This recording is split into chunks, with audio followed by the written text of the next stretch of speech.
tous, aujourd'hui je vais vous parler de la gestion de la colère. Cette capsule s'adresse particulièrement pour les enfants âgés de 6 ans et plus.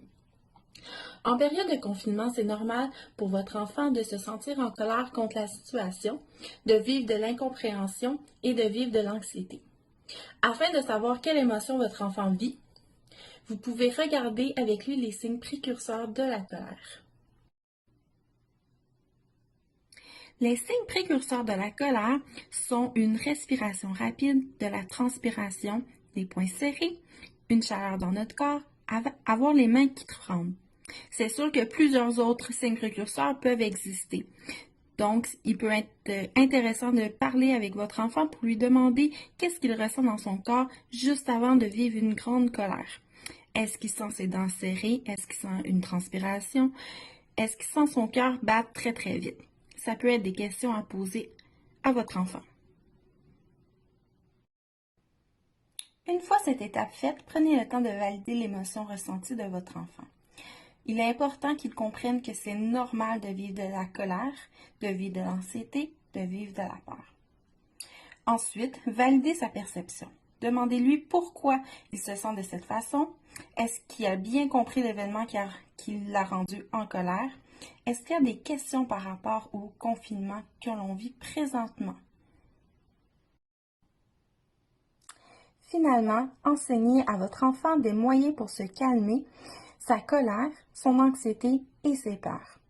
Avec lui, vous pouvez faire un tableau avec des images, des dessins, des paroles qui nous font du bien.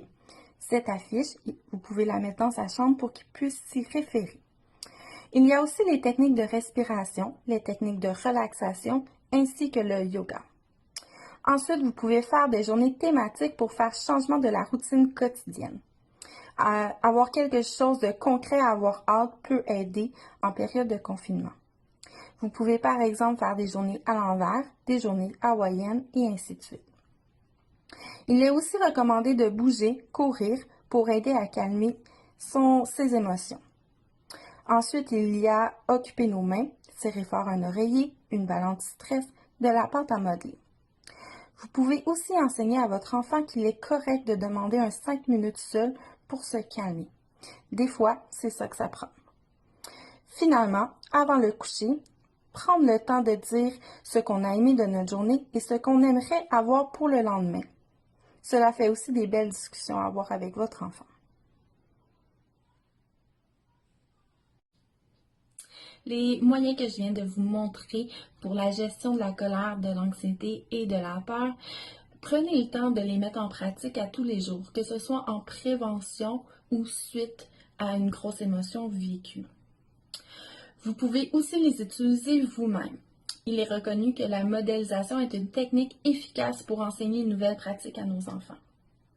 Les affiches que je vous ai présentées, que ce soit les précurseurs de la colère, les étapes pour la gestion et les moyens, seront des affiches que vous allez pouvoir télécharger sur le site de la Clinique Interaction.